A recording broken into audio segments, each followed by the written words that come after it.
여러분 반갑습니다. 같이 보실 말씀은 사무엘상 21장 10절에서 15절입니다. 그날에 다윗이 사울을 두려워하여 일어나 도망하여 가드왕 아기스에게로 가니 아기스의 신하들이 아기스에게 말하되 이는 그 땅의 왕 다윗이 아니니까 무리가 춤추며 이 사람의 일을 노래하여 이르되 사울이 죽인 자는 천천히요 다윗은 만만이로다 하지 아니하였나이까 한지라. 다윗이 이 말을 그의 마음에 두고 가드왕 아기스를 심히 두려워하여 그들 앞에서 그의 행동을 변하여 미친 채 하고 대문짝에 그적거리며 침을 수염에 흘리매 아기스가 그의 신하에게 이르되 너희도 보거니와 이 사람이 미치광이로다 어찌하여 그를 내게로 데려왔느냐. 내게 미치광이가 부족하여 너희가 이 자를 데려다가 내 앞에서 미친 짓을 하게 하느냐. 이 자가 어찌 내 집에 들어오겠느냐 하니라. 아멘. 이제 다윗은 모든 것을 잃어버리고 사울을 피해 쫓기는 신세가 됩니다. 다윗이 골리앗을 죽이고 사울은 천천히요 다윗은 만만이라는 소리를 들었을 때 사울은 다윗을 미워하기 시작했고 미운 걸 넘어 두려워하기 시작했죠. 처음에는 그를 전쟁터로 몰아 블레셋 사람에 죽게 하려 했지만 그런 계획은 실패로 돌아가고 이제 자기가 직접 다윗을 죽이려 합니다. 모든 신하들에게도 다윗을 보거든 죽이라 명하죠. 다윗은 모든 것을 잃어버리고 도망갑니다.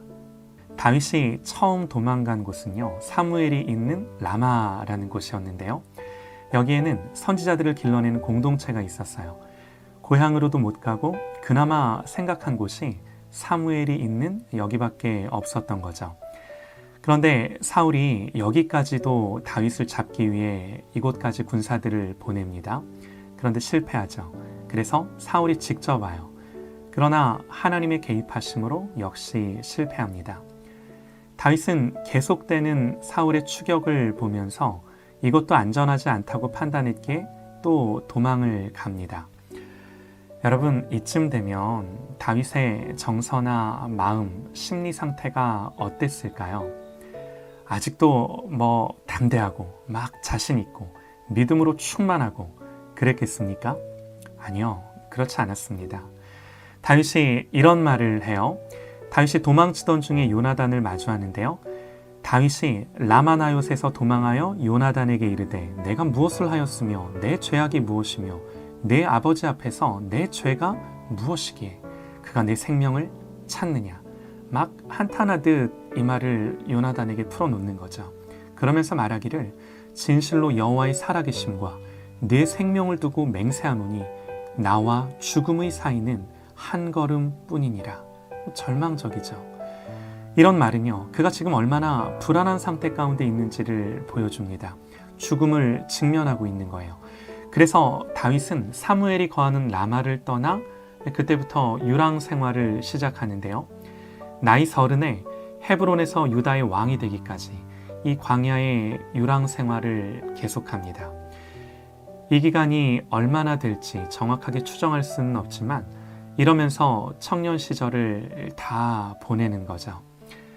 우리는 이런 다윗의 삶 속에 보게 되는 분명한 한 가지가 있는데요.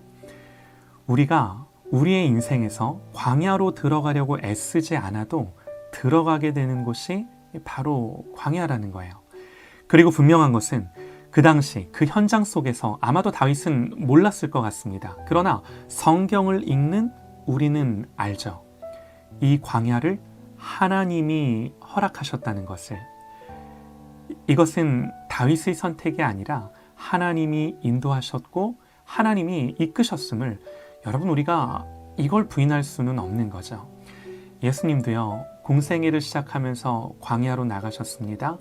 예수님 거기서 40일을 금식하셨어요. 그곳은 예수님에게도 고통스럽고 외롭고 두려움이 있는 곳이었죠. 또 마귀가요, 예수님을 찾아와 유혹했습니다. 광야는 이런 점에서 고난도 있고 유혹도 참 많은 곳이에요. 그래서 광야는요, 한없이 넘어짐과 실패를 경험하게 되는 곳입니다. 물론 우리 예수님은 온전히 승리하셨죠. 그러나 우리는요, 물론 주님처럼 놀라운 믿음의 승리를 거두기도 하지만 정반대로 넘어지고 실패를 경험하기도 하는 거예요. 다윗의 경우는 어땠을까요? 물론 승리합니다. 그러나 실패도 많이 합니다. 오늘 그 실패 가운데 하나가 나오는데요. 말씀을 보면 다윗이 왜 이런 선택을 했는지 모르겠어요.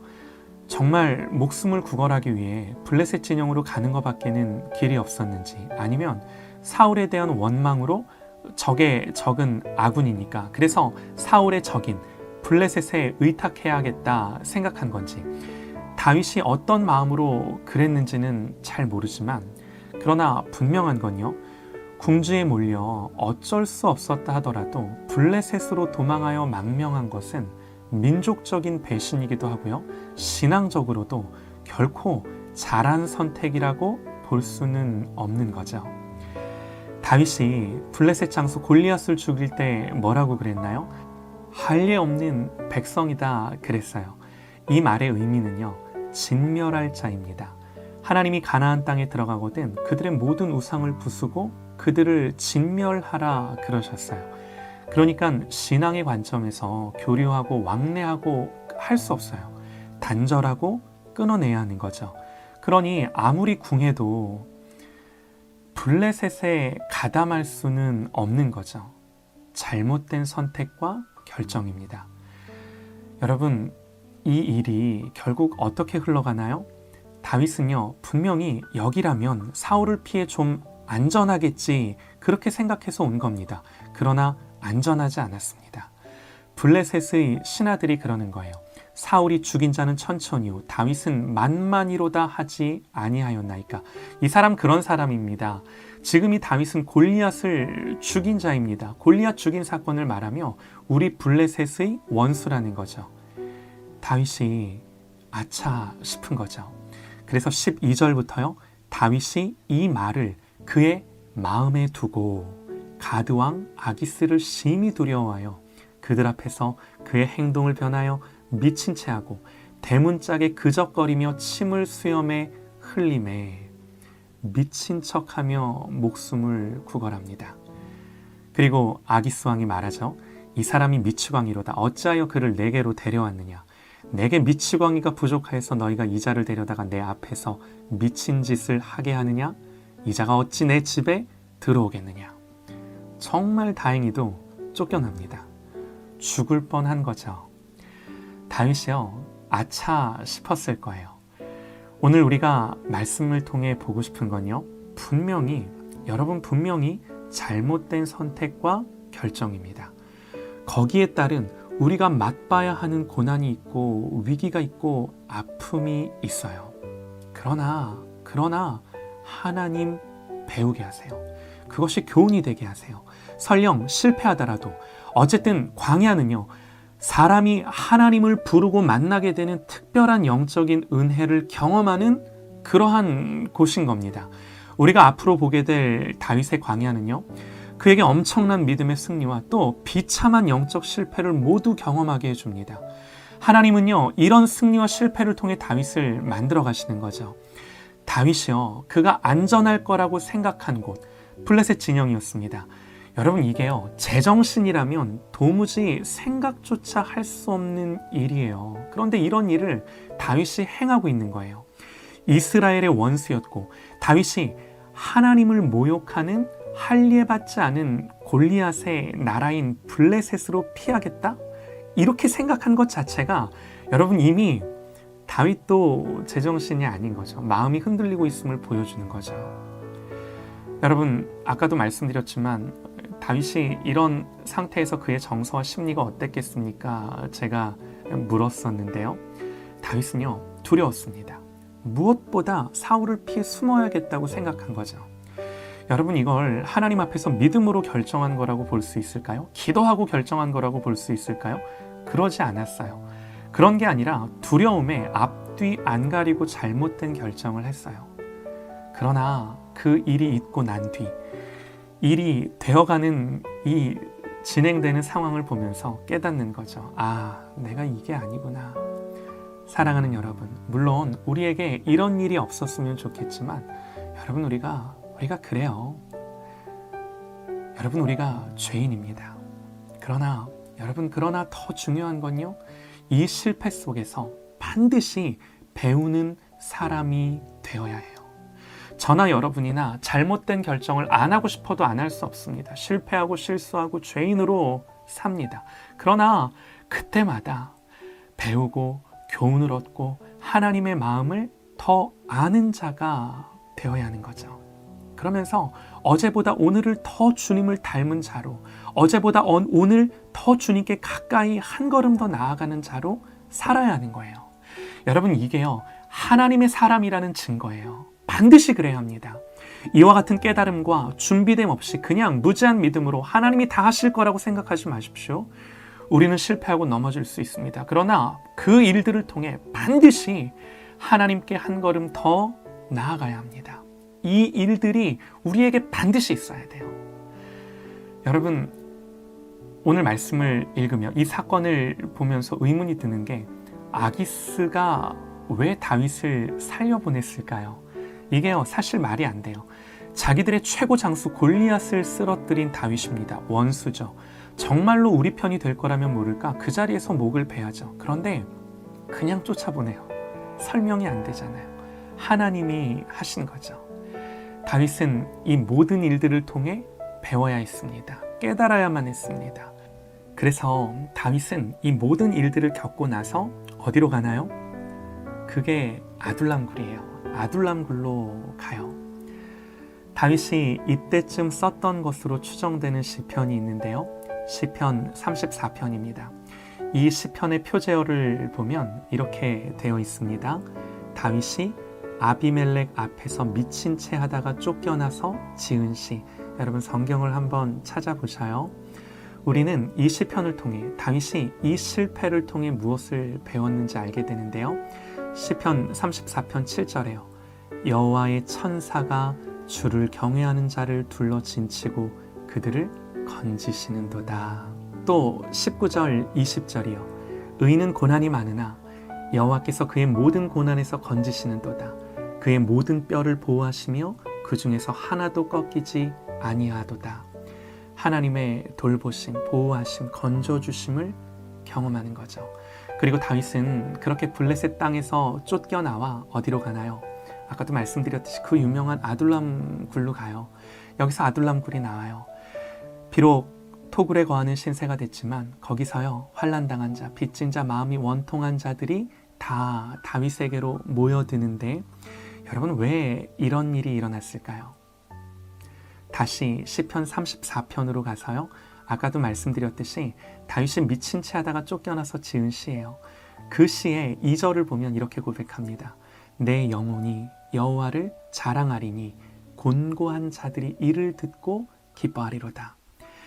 여기서 다윗은 정말 어마어마한 것을 깨달았습니다. 그러면서 8절에요. 너희는 여호와의 선하심을 맛보아 알지어다. 그에게 피하는 자는 복이 있도다. 여기서 너희가 누군가요? 다윗에게로 모여든 곤고한 자들이죠.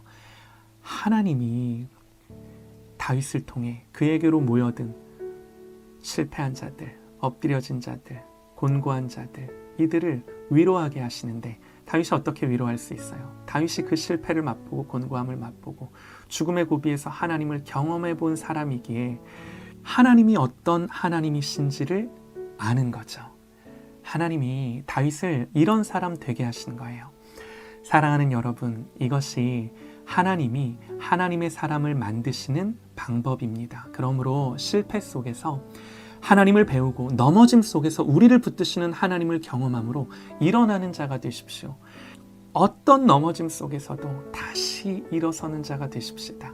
하나님을 예배하는 예배자가 되십시다. 하나님을 예배하는 나의 예배가 곤고한 자들의 위로가 되고 교훈이 되고 생명이 되는 예배가, 이것이 되는 저와 여러분이 되시기를 간절히 소망합니다.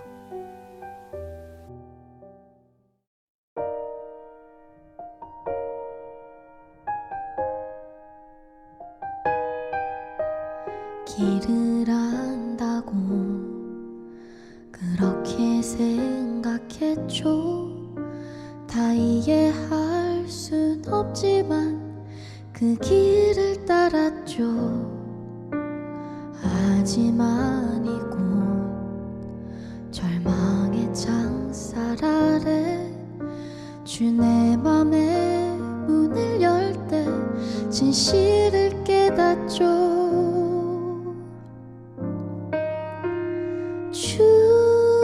주는 다시죠. 나의 길을 내 삶을 다 맡깁니다. 내 길도 잘 아시니.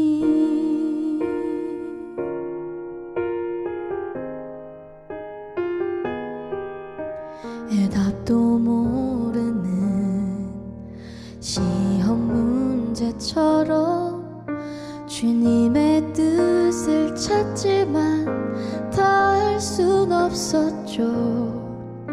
시련의 세월이 내게 준 한 가지 다 이해할 순 없어도 주실래